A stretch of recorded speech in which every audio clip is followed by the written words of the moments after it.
What is up, guys? Sophie here, back with another topic. If you are new, then don't forget to subscribe. Don't forget to share this video, and don't forget to hit the notification bell so you can stay updated on all of my content. And also don't forget to check the description box because I always put a lot of stuff in there. So what we're going to be talking about today is having clout with God and the benefits to having clout with God, because there are some benefits to, having clout with God. And also we're going to talk about how to get clout with God. So the first benefit to having clout with God is to save you from craziness. So I actually talked about this in my how to feast in the middle of a famine video, which I will link down below.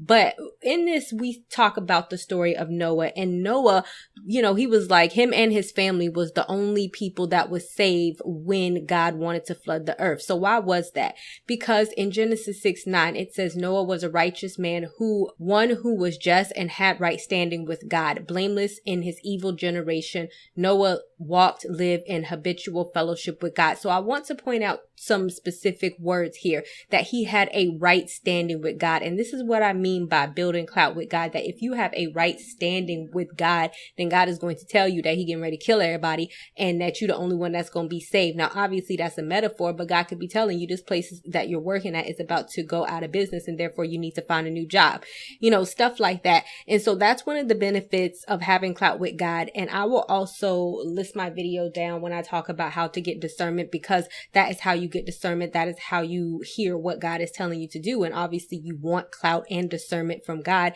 so that when things go awry, or that you will know in advance, or God will give you information in advance to kind of escape the quote unquote flood or whatever situation that is going on around you, so that you can be safe simply because of your standing with him.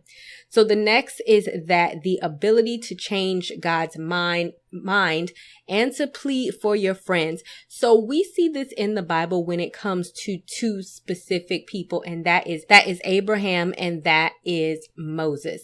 So basically what happened, if you were to read Genesis 18, I'm not going to read it all to you, but I'm just going to summarize in the sense that God came to Abraham and let him know that he was getting ready to destroy Sodom and Gomorrah, but had his family member Lot in Sodom and Gomorrah, and he basically pleaded with God to, not kill Lot. So first of all, God did not have to come to Abraham and tell him anything. But see, that's the thing, that when it comes with you have clout with God, I mean, he's not checking with you to say if he can, but basically he will give you, insight. Maybe a family member is going down the wrong drain, or maybe something's about to happen to somebody and he's just like, he lets you know. I don't know if you ever had those like hits where you're like, okay, something's about to happen, or maybe I need to pray for somebody because I feel like, something bad might happen, or whatever the case may be. But sometimes it's like, as you get closer with God, we need to trust that, because sometimes God is just telling us, what is going to happen, so that perhaps we can pray for that person, because that's exactly what Abraham did. He basically quoted with God, or he was talking to God about not destroying Sodom and Gomorrah because his nephew was in there.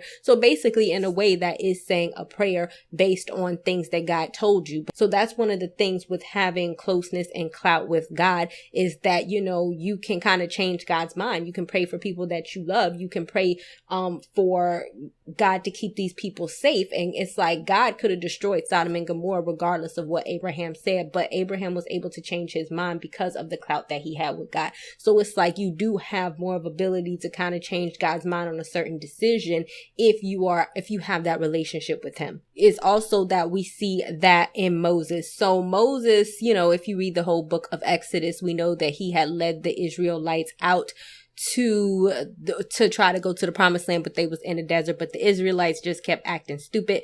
I actually have 2 videos on that I'll link down below, with the complaining video and also the video of when God has turned his hand against you, because that is exactly what happened. The Israelites was worshiping a golden calf, and he was getting ready to kill all of them. But once again, just like we see in Abraham, God came to Moses first, and he said the following in Exodus 32:11-13. But Moses appeased and entreated the Lord his God and said, Lord, why does your anger burn against your own people, whom you have brought out of the land of Egypt with great power and mighty land? And then at the end of verse 12, it says, turn away from your burning anger and change your mind about harming the people. Remember Abraham, Isaac, and Israel, Jacob, your servants whom you swore an oath by yourself and said to them, I will multiply your descendants as the stars in the heavens. So basically he was like, remember what you swore to our ancestors about the promises. So please don't destroy these people for being evil. So even with Moses, you see that he had the ability to change God's mind. And it wasn't like God had to listen to him, because as you see here, he's pleading. But once again, it's like when God starts to reveal to you certain things, then you do have the ability to, intercede and pray for certain people and kind of change God's mind and maybe kind of protect them. But once again, it's like you also have to have that relationship with God, because can't nobody just come in and just change God's mind once his mind is made up. You definitely have to kind of have that relationship. And as we know, Moses built that relationship. What he went through was, he was in the desert because he had to run from Egypt after killing an Egyptian. Then he went through this whole situation with Pharaoh that was just completely insane. He sent plagues and he had to prove himself, and then he had to trust God. And then he went out into the desert, and then he parted the Red Sea. But regular people just can't do that, is what I'm trying to say. You have to build some level with trust in order for God to move through you and to do things through you, because he didn't just choose anybody to do that. He chose Moses because of the trust that, or the ability that he felt Moses could have by getting to know him, if that makes sense. So the last one is that having clout with God is that your friends will be blessed because of you. So I want to go back to basically the story that we were just talking about, Moses. So if you recall in Exodus 32:13, Moses said, remember Abraham, Isaac, and Israel, your servants of whom And so basically, Abraham and Isaac and Israel, they all had clout with God, right? And so if you it's like people who are associated with you can definitely be blessed because of you, and also vice versa.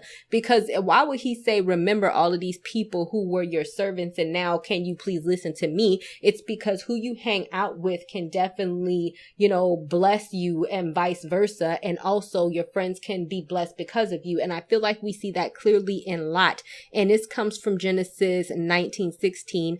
And this was after God was in the process of destroying Sodom and Gomorrah. And he was telling Lot to leave. And it said, but Lot hesitated and lingered. The men took hold of his hand and took his wife and the hands of his 2 daughters. Now listen to this. Because the Lord was merciful to him for Abraham's sake, not because of Lot's sake, but for Abraham's sake, because that is the kind of clout that Abraham had. Because if you remember in the beginning, Abraham specifically pleaded with God for Lot's sake. And then it says, and brought them out and left them outside the city. So God not only answered Abraham's prayers for his family members, but do you see how, your family members can be blessed because of the clout that you have with God? We see that when we talk about generational blessings. And that's what we see when Moses mentioned all his previous ancestors. He was like, yo, what about my ancestors? Surely if I can't convince you, the people that I hang with can, right? And also the people associated with you could also be blessed because of the clout that you hold with God. All right, guys. Thank you guys so much for listening. I will talk to you guys another day, another time. Bye-bye, guys. Not ready for the show to end? It doesn't have to. You can head over to my site where you can read hundreds of articles. And also you can feel free to shop my store where I have all of my products for sale. And last but not least, for even more video content, feel free to visit my YouTube channel where I talk about a wide array of content. Thank you guys so much for tuning in, and until next time, stay blessed.